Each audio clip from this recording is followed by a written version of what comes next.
sejam bem-vindos, alunos do 9º ano que estão agora conectados à nossa aula. É um prazer ter todos vocês aqui. Lembrem-se de sempre aí estar interagindo no nosso chat, lembrando que o nosso chat é um ambiente educacional. Vocês podem estar interagindo aí, participando da aula, tirando dúvidas e também respondendo as nossas questões, tá ok? Vamos lá ao tema da nossa aula de hoje. O tema da nossa aula de hoje é a Revolução Industrial. Olha que legal! Na última aula a gente já viu um pouco dessa Revolução Industrial e agora a gente vai aprofundar essa aula. Eu sou a professora Audilene Santiago e irei aí ministrar essa aula para todos vocês. Vamos lá à nossa aula? Como eu falei para vocês, o tema da nossa aula é Revolução Industrial, a indústria e as mudanças socioeconômicas. Mas quando eu falo aí para vocês sobre mudanças socioeconômicas, o que eu estou querendo dizer? Eu estou falando das mudanças sociais e também das mudanças econômicas. A primeira Revolução Industrial ficou caracterizada por dois importantes aspectos. Vamos ver quais são eles. A descoberta das vantagens do uso de algumas matérias-primas, entre eles o carvão, a gente pode citar aí o carvão, e também o desenvolvimento da máquina a vapor, com a implementação também das ferrovias. Olha que interessante. Então a gente vê aí que a primeira fase da Revolução Industrial, ela ficou caracterizada justamente aí por esses momentos, né? Pela descoberta de novas matérias-primas, pelo desenvolvimento da máquina a vapor e também pela implantação das ferrovias, que vai ajudar na agilidade do modo de produção. A produção com essas máquinas, essas inovações, vai ser mais célere, mais rápida. E com a implementação aí dessas ferrovias, o escoamento das mercadorias também vai ser mais rápido. Então vamos lá ver aí o que mais a gente tem de interessante sobre a nossa aula. Vamos lá. Estes dois aspectos favoreceram não somente o âmbito da produtividade, ou seja, não só melhorou a produtividade, mas também ele melhorou aí a velocidade. Então, melhorou a produtividade, que passou a ser mais rápida, e também a velocidade no escoamento da produção.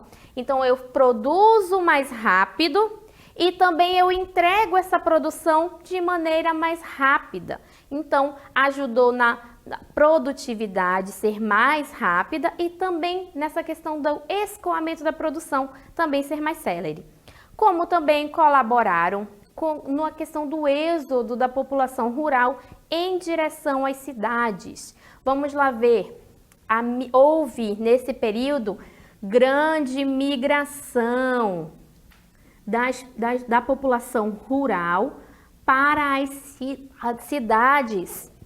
Então a gente vê aí muitas pessoas mudaram do campo para as cidades. Professora, com que objetivo eles fizeram aí essas mudanças do campo para a cidade? Em busca de oportunidades de emprego. Então, houve esse chamado êxodo rural. Então, as pessoas vão migrar do campo para as cidades em busca de emprego, de oportunidade nessas indústrias. Vamos lá ver sobre a questão muito importante também, é que nesse período houve a desvalorização do próprio ser humano em detrimento da máquina. Como assim, professora? O ser humano foi desvalorizado? Sim. A mão de obra humana passou a ser desvalorizada em relação à mão de obra da máquina. Desculpa, a mão de obra humana passou a ser desvalorizada em relação à máquina. Então a gente vê que a máquina ela vai substituir a força de trabalho manual e a gente vê que vai haver essa desvalorização dessa mão de obra humana. E isso vai trazer um problema, porque os salários, por exemplo, vão ser reduzidos. Então o homem ele vai sofrer essa desvalorização da sua mão de obra.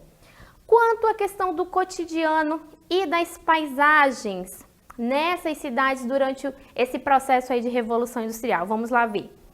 Além de mudanças referentes às transformações e adaptações do trabalho, que houve essa transição do trabalho manual para o trabalho mecânico, a gente vê aí que agora a mão de obra não vai ser mais a mão de obra artesanal, vai haver agora a mão de obra das máquinas.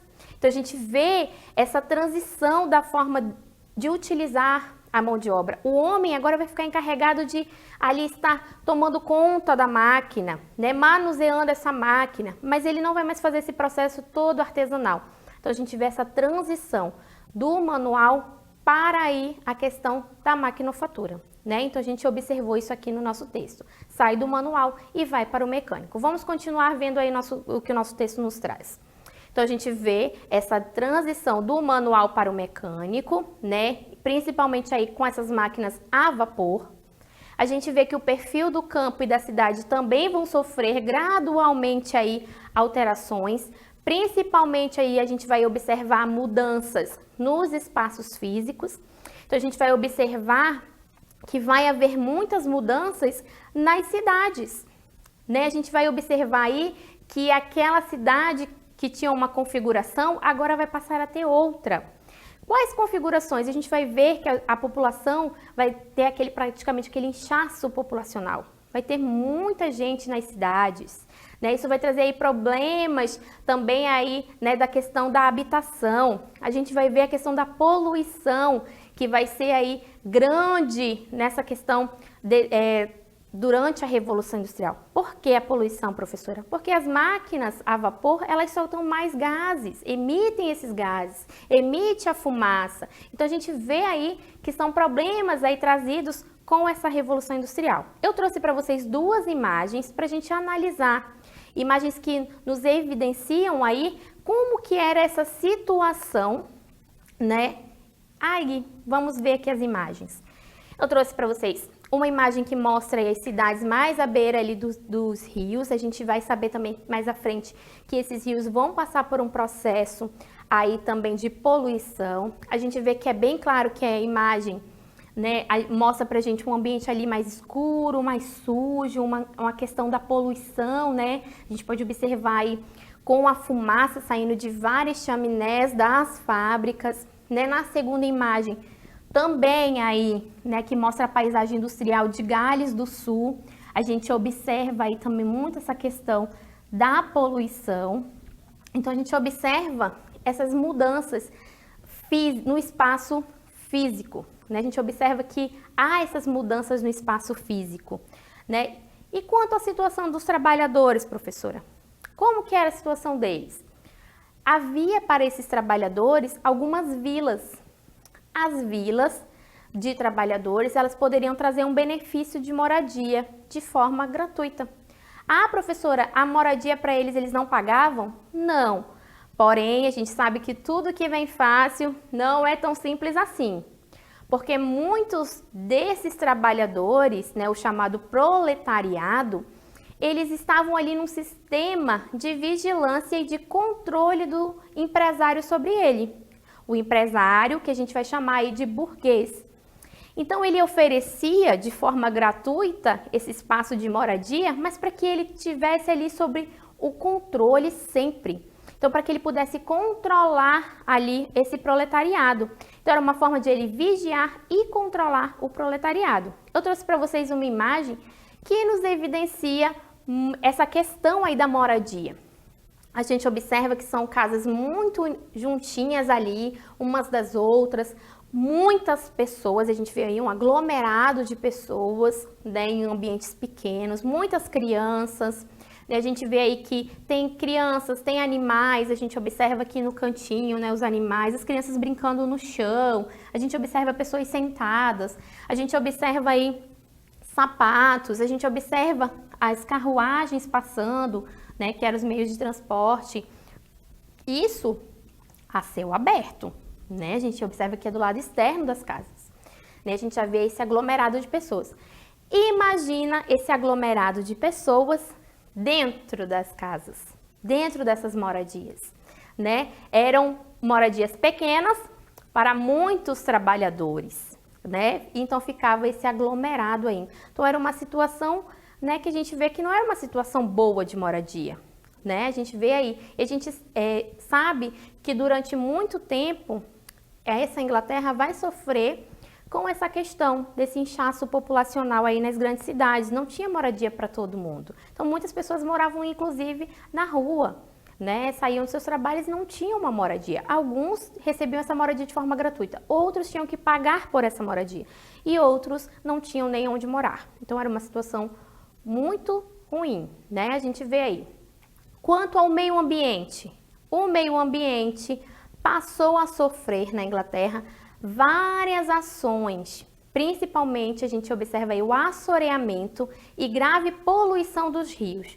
Gente, o que é assoreamento, professora? É justamente quando cai terra, areia, barros nos rios. Então o rio vai sendo aí invadido por esses sedimentos, né? Então a gente observa aí que esses sedimentos aí vão tomar conta dos rios e vão ajudar a poluir os rios. O caso mais clássico foi com o rio Tamisa, que ele foi, né, despoluído somente recentemente, há poucos anos. Então, durante muito tempo foi um rio que sofreu com esses impactos oriundos aí desse período de Revolução Industrial. Eu trouxe uma imagem para vocês que é uma imagem até impactante, né? A gente vê aí o Grande Fedor de 1858. Por que o Grande Fedor? Porque o rio estava poluído. Tinha aí um cheiro desagradável. Então a gente observava esse cheiro desagradável aí. Pela imagem a gente pode perceber que não estava ali um ambiente muito limpo, né? Que estava ao contrário, um ambiente poluído. Então devia ser um ambiente ali com um cheiro desagradável. Então essa imagem, voltar aí novamente à nossa imagem, ela mostra aí uma caveira, né? Então a gente já vê que não é algo bom. A gente vê muitos animais mortos flutuando aí nesse rio. Então a gente vê que era um rio poluído, que era jogado sedimentos, animais mortos, tudo que não prestava era jogado ali. Então era um rio totalmente ali, né, poluído. E quanto ao cotidiano dentro das fábricas, a gente já observou aí esse cotidiano nessa questão aí do externo, do espaço físico fora das fábricas. Agora, como era o cotidiano dentro das fábricas, professoras? O ambiente nas fábricas, ele era um ambiente que a gente chama de insalubre, um ambiente sujo, um ambiente escuro e um ambiente sem ventilação adequada. Ou seja, um ambiente que era difícil de trabalhar. Imagina você num ambiente desse, um ambiente sujo, um ambiente com pouca ventilação, uma ventilação inadequada e um ambiente ali úmido, escuro. Então a gente observa que era um ambiente aí que a gente chama de insalubre, um ambiente ruim, prejudicial à nossa saúde, né? Então a gente vê aí que essa era a situação dos trabalhadores dentro das fábricas. Havia falta de refeitórios, de banheiros. Então imagina, você não tinha uma alimentação, você ficava ali 16 horas trabalhando sem poder ir ao banheiro, sem ter um ar ali adequado para que você pudesse respirar, sem ter um local para sua alimentação. Um outro ponto, além das fumaças, que também ajudava essa questão da respiração, era também dentro das tecelagens alguns fiapos de lã que ficavam assim no ar e as pessoas respiravam e entravam esses fiapos aí, né, no nariz, então ficava um lugar ruim para respirar. Eu trouxe para vocês uma imagem de algumas crianças. Elas estão aparentemente sujas. Por que, professora? Crianças trabalhavam nas fábricas? Sim. Não somente nas fábricas, como também a gente vai observar essas crianças trabalhando nas minas de carvão. Esses meninos que estão na imagem, observem os rostinhos sujos, né? Aí justamente porque eram trabalhadores de minas.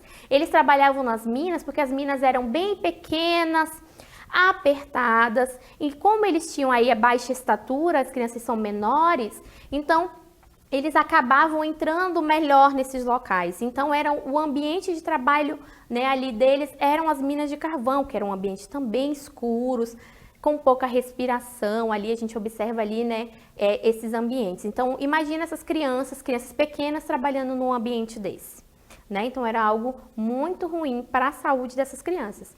Vamos observar outra imagem que eu trouxe para vocês, que ela mostra aí os trabalhadores dentro de algumas indústrias, né? A gente observa aí que a gente pode observar pela cor na imagem um calor, né, oriundo aí desse fogo que estava sendo utilizado aí na produção dentro dessa indústria. Imagina o calor que não deveria ser lá dentro, né? A gente vê que é algo bem complicado, né? Imagina o calor ali dentro dessas fábricas, com esse fogo ali bem próximo dos trabalhadores. Então, muitos trabalhadores não aceitaram essas condições de trabalho e muitos deles foram à luta e se revoltaram mesmo. Então, eu trouxe para vocês aí esse momento de luta, mas era uma luta por melhores condições de trabalho. Então, esses operários não aceitaram passivamente as péssimas condições de trabalho nas fábricas e se revoltaram.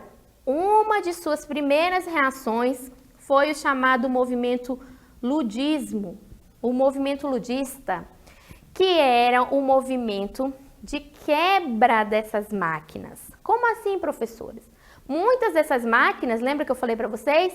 Trouxe a desvalorização da mão de obra humana. Então, eles se revoltaram e acabaram quebrando as máquinas como forma de protesto, né? Então, o objetivo deles era ali chegar e atacar o seu patrão, né, o burguês, mas eles fizeram isso através da quebra de máquinas.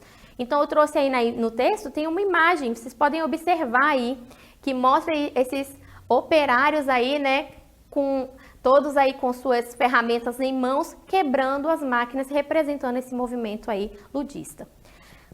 Muitos desses operários que lutaram nesses movimentos conquistaram muitos benefícios. Então, foi uma luta que trouxe muitos benefícios para esses operários. E eu trouxe para vocês alguns desses benefícios conquistados aí por esse operariado inglês durante o século XIX e o século XX.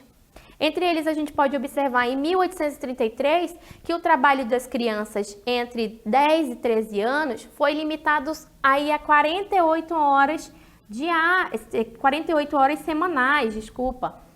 Entre 13 e 18 anos, a 69 horas semanais.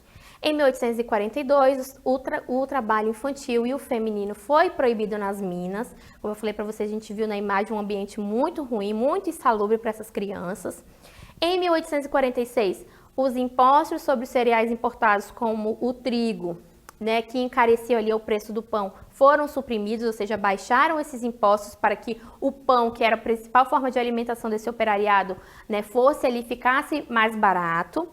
E também a gente vê aí, né, que ajuda na questão da alimentação. Em 1847 estabeleceu-se a jornada de trabalho de 10 horas. Antes eles trabalhavam 16 até 18 horas por dia. Então a gente vê que houve a redução. Em 1878, o trabalho das mulheres foi limitado a 56 horas e meia nas fábricas de algodão e a 60 horas em outras fábricas. Em 1919, estabeleceu-se a jornada de 8 horas diárias. Então, aí são todos esses benefícios que foram aí conquistados por meio de luta desses trabalhadores aí ingleses. Agora, vamos lá à nossa DLI.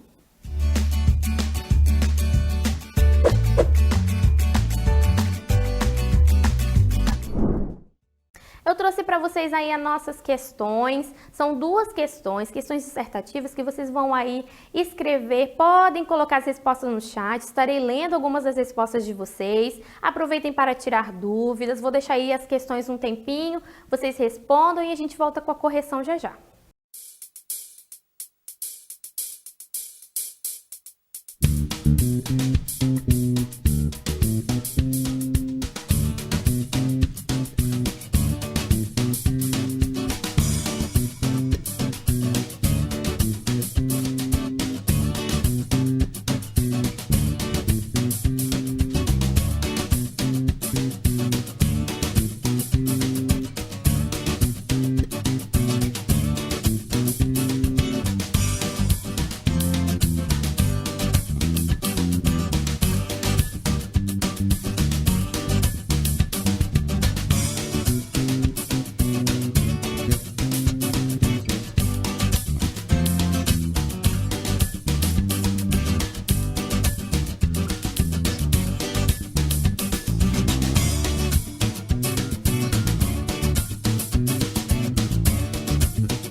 Estamos de volta aí já nesse momento de correção da nossa DLI. Tô vendo que alguns alunos estão aí respondendo no chat, mas que outros infelizmente estão usando esse ambiente educacional aí de uma maneira incorreta. Vamos aí mandar apenas essas dúvidas, responder as nossas atividades, combinado? Eu vou aqui ler algumas respostas bem bacanas que tiveram aqui no chat, tá bom? Eu vou primeiro agora a nossa primeira questão. Vamos lá. Diante das transformações que encontramos na Inglaterra durante a primeira Revolução Industrial, descreva as principais mudanças socioeconômicas ocorridas naquele período. Quando eu digo socioeconômicas, eu quero saber as mudanças sociais e também as econômicas. Então vamos aí, eu trouxe para vocês um gabarito aí que traz aí mais uma orientação para vocês, um norte para vocês seguirem aí para responder essa questão. Lembrando que esse momento a gente falou aí da questão da migração. As pessoas saíram do rural, do campo, para as cidades, em busca de quê? De melhores condições aí de trabalho, em busca de oportunidades de trabalho nessas indústrias. Então esse é um dos pontos que vocês devem aí, tratar. Um outro é sobre a desvalorização do próprio ser humano em detrimento da máquina. Lembra que eu falei para vocês que houve a desvalorização da mão de obra humana em detrimento à máquina? Então eu trouxe um comentário aí para vocês. Em se tratando de migração, é bom lembrar que a vinda de mais pessoas para a cidade, ela trouxe também aí alguns problemas, como o crescimento desordenado. Lembra que eu falei para vocês esse inchaço populacional? Quando se trata de desvalorização do ser humano, é importante lembrar que a procura por emprego fará as pessoas se sujeitarem às piores condições de trabalho. Então, como houve essa desvalorização da mão de obra humana em detrimento da máquina, a gente observa aí que houve essa perda salarial. Então, a mão de obra aí humana vai ser desvalorizada. Então, os salários vão ser baixíssimos, as condições de trabalho vão ser precárias. Então, a gente vê esses problemas aí vindo junto aí, com essa questão do desenvolvimento. Então, o desenvolvimento vai trazer esses problemas sociais e também econômicos. Vamos lá, espero que vocês tenham compreendido essa questão. Agora vamos à nossa segunda questão. A nossa segunda questão, ela pede o seguinte: descreva o cotidiano dos trabalhadores dentro das fábricas. Eu vou ler aqui para vocês algumas respostas que tiveram no chat, entre elas a do Felipe Souza. Ele respondeu assim: um lugar quente, escuro, sujo, que prejudicava a saúde das pessoas. Muito bem, Felipe, está correta a sua resposta. E também tem outras respostas aqui.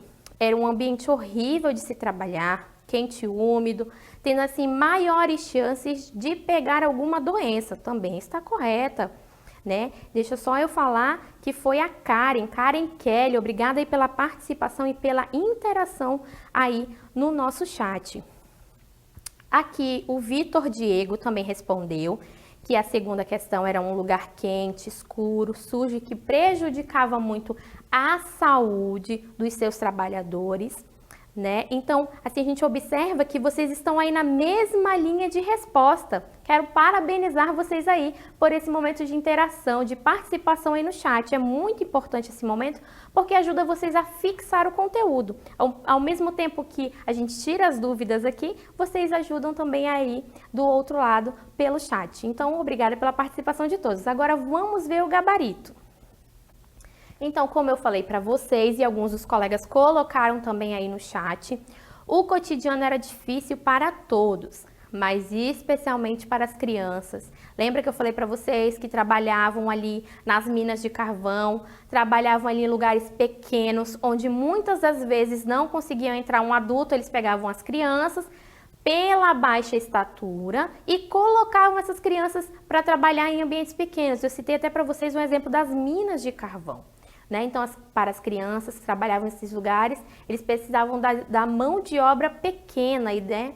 A gente observa isso, para servirem também na manutenção das máquinas. Então, muitas das vezes, essas crianças entravam ali praticamente dentro das máquinas para fazer manutenção, porque eram ambientes pequenos, né?